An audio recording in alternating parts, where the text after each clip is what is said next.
തനിക്കൊരാപത്തുണ്ടാകുമ്പോൾ കൂടെ നിന്ന് സഹായങ്ങൾ ചെയ്യേണ്ട വ്യക്തി. എന്റെ ജാതകം ഇപ്പോഴേ അവസാനിപ്പിച്ചാൽ അതുകൊണ്ട് തനിക്കുണ്ടെന്ന നേട്ടങ്ങൾക്ക് മങ്ങലേൽക്കൊന്നല്ലാതെ ഒരു പ്രയോജനം ഉണ്ടാവില്ല. അളിയന് ഞാൻ എന്നും ആഭാസനായ അളിയനായിരുന്നു. നിങ്ങളുടെ കുടുംബത്തിൽ സ്വന്തക്കാരനെ പോലല്ല, അന്യനായിട്ട് തന്നെ ഞാൻ എന്നും നിലകൊണ്ടിട്ടുള്ളത്.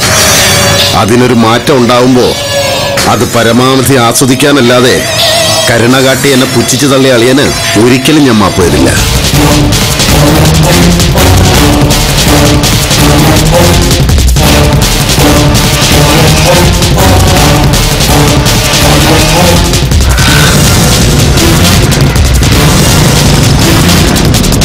ഡീമ ജ്വല്ലേഴ്സ് കാണാമറിയത്ത് പ്രസന്റഡ് ബൈ ഏഷ്യയിലെ ഏറ്റവും സമർപ്പിക്കുന്നത് ഡീമ ജനകീയം കമ്മിങ് സൂൺ ഓപ്പോസിറ്റ് കാണാമറിയത്ത് സമർപ്പിക്കുന്നത് ഭീമ ജനകീയം coming soon opposite SL theatre complex Trivandrum. Presented by Parachute ayurvedic hair oil. നിങ്ങളുടെ പ്രിയപ്പെട്ടവർ നിങ്ങളുടെ ഹെയർ ഫാളിനായി ശുപാർശ ചെയ്തത്. അത്യാഗ്രഹം മൂത്ത് ഇവിടെ ഇങ്ങനെ കയറി കമ്പടിച്ചിരിക്കുന്നത് കുടുംബത്തിൽ പറഞ്ഞ പെണ്ണുങ്ങൾക്ക് ചേർന്ന പണിയല്ല. സുധിയായിട്ട് വാക്ക് തന്നു, ഭാഗം വെക്കുമ്പോ ഒരു വിഹിതം തരാന്ന്. അപ്പൊ പിന്നെ അത് വേണ്ടെന്ന് വെക്കണോ? നാണോ മാനോ ഉള്ളവരാണെങ്കിൽ അത് വേണ്ടെന്ന് വെക്കും. ചേച്ചി എന്താ ചേച്ചി ഇവള് ഇവിടെ ഭർത്താവും ഓരോ ദുർവാശി കാണിക്കുമ്പോ ഇവരെ പറഞ്ഞ് തിരുത്താത്തത്? ഞാൻ പറഞ്ഞടാ, ഇവിടെ കേൾക്കാത്തതിന് എന്ത് ചെയ്യാൻ പറ്റും? കല്യാണം കഴിഞ്ഞാൽ പെണ്ണുങ്ങൾ ജീവിക്കേണ്ടത് ഭർത്താവിന്റെ വീട്ടില. സ്വന്തം കുടുംബത്ത് വന്ന് നിൽക്കാം 1-2 ദിവസം. ഇത് ഇപ്പോഴും ആങ്ങളയുടെ അധ്വാനത്തിന് പങ്കുപറ്റാൻ ഇവിടെ കിടന്ന് കറങ്ങുകയല്ലേ നീ? അങ്ങനെ സ്വന്തക്കാരെയൊന്നും ചൂഷണം ചെയ്ത് ജീവിക്കുന്ന സ്വഭാവം എനിക്കില്ല. ഇന്നിപ്പോ നീ ചെയ്തുകൊണ്ടിരിക്കുന്നത് എന്താടി? നിന്റെ അച്ഛൻ മരിച്ച ശേഷം സുധിയുടെ കഷ്ടപ്പാടുകളും പ്രയാസങ്ങളും ഒക്കെ നേരിട്ട് കണ്ട നീ അറിഞ്ഞ നീ ഭർത്താവിനൊപ്പം ചേർന്ന് അവനെ ശ്വാസം മുട്ടിക്കുന്നത് ദൈവത്തിന് നിരക്കാത്ത പ്രവൃത്തിയാ. സുധി വീടിന്റെ വിഹിതം തരാന്ന് പറഞ്ഞാലും ഞങ്ങളത് ഒരു കാരണവശാലും സമ്മതിക്കാൻ പോകുന്നില്ല. ഭർത്താവ് കഴിവുകെട്ടവനാണെങ്കിൽ, സ്വന്തമായി ഒന്നും ഉണ്ടാക്കാൻ ശേഷിയില്ലാത്തവനാണെങ്കിൽ അവനെ കളഞ്ഞിട്ട് ഇവിടെ വന്ന് നിക്കടി. അതിന് ഒരു അന്തസ്സെങ്കിലും ഉണ്ടല്ലോ.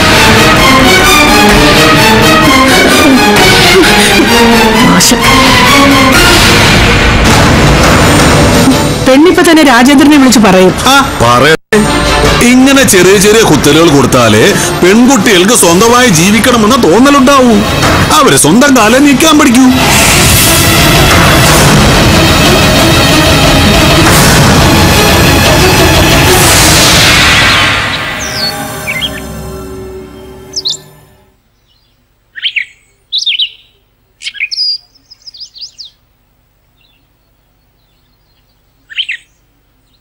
അപ്പോ ആ അപ്സരസിനെ നടിയേക്കാൻ പറ്റില്ല എന്നുള്ള കാര്യം ഉറപ്പായി അല്ലേടോ? വേണമെന്ന് വെച്ചാലൊക്കെ നടക്കും. പിന്നെ അമിതഭാരം അടിച്ചേൽപ്പിച്ചാൽ ഉള്ളതുകൂടി ഇല്ലാതായി പോകുന്നൊരാശങ്ക.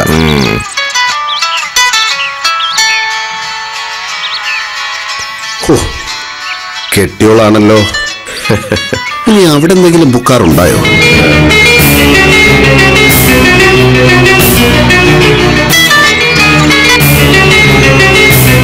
പറ മോളെ. അളിയന്റെ ഭാര്യയുടെ അച്ഛനും അമ്മയൊക്കെ എത്തി. എന്റെ അമ്മാവനും ഭാര്യയും. അവരുടെയൊക്കെ വായിലിരിക്കുന്ന കേട്ടിട്ട് ഒരു നിമിഷം പോലും എനിക്ക് ഇവിടെ നിൽക്കാൻ കഴിയില്ല. ഞാൻ നമ്മുടെ വീട്ടിലേക്ക് പോവാ. എടി, ഞാനൊന്ന് വന്നിട്ട്. വരുന്നത് വരെ കാത്തിരിക്കാനുള്ള ക്ഷമയൊന്നും എനിക്കില്ല. സ്വന്തം അമ്മയുടെ കൺമുന്നിൽ വെച്ച് അത്രയ്ക്ക് മോശമായിട്ടാ അവരെന്നോട് ഓരോന്ന് സംസാരിക്കുകയും പെരുമാറുകയൊക്കെ ചെയ്തത്. ഇനി ഞാനിവിടെ നിന്ന് നമ്മൾ വെറും വലിഞ്ഞു കയറി നായ്ക്കളെ പോലാവും. ഞാനിവിടെ വന്ന് നിൽക്കണമെന്ന് വാശി പിടിച്ചത് രാജേട്ടനാണല്ലോ. അതുകൊണ്ട് വിവരം വിളിച്ച് അറിയിച്ചേ ഉള്ളൂ.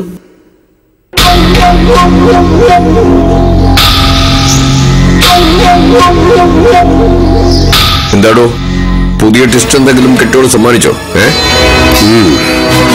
മിക്കവാറും ഒരു അലമ്പ് നമുക്ക് ക്രിയേറ്റ് ചെയ്യേണ്ടി വരും, നാടകത്തിലും ജീവിതത്തിലും. ഞാൻ കഥാനായിക ഒന്ന് കണ്ടിട്ട് വരട്ടെ. കഥാനായിക അപ്പോൾ ജീവിച്ചിരിപ്പുണ്ടോ? ഏയ്, ഞാനൊന്ന് പുറത്തുപോയി ചിന്തിച്ചിട്ട് വരട്ടെ എന്നാ പറഞ്ഞത്. അതെന്താ, അകത്തിരുന്ന് ചിന്തിച്ച ഐഡിയ വരത്തില്ലേ?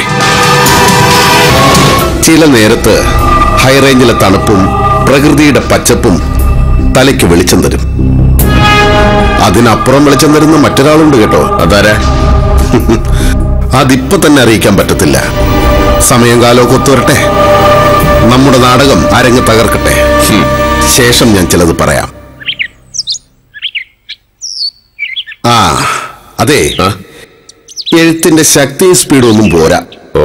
ഹൈ റേഞ്ചിലൂടെ നടന്നകലുന്ന 6 അടി ഉയരമുള്ള ശാലീന സുന്ദരിയെ കുറിച്ച് ആലോചിച്ച് നല്ല സമയമൊന്നും പാഴാക്കി കളയരുത്.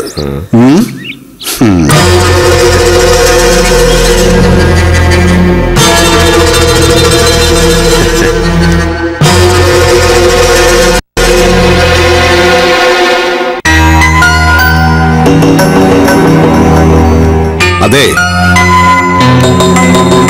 ഞാൻ അടങ്ങി ഒതുങ്ങി നടക്കുമ്പോ എന്നെ അഹങ്കാരിയാക്കി അടങ്ങുമെങ്കിൽ അതാവാം. എല്ലാം എല്ലാരെയും അറിയിക്കാം.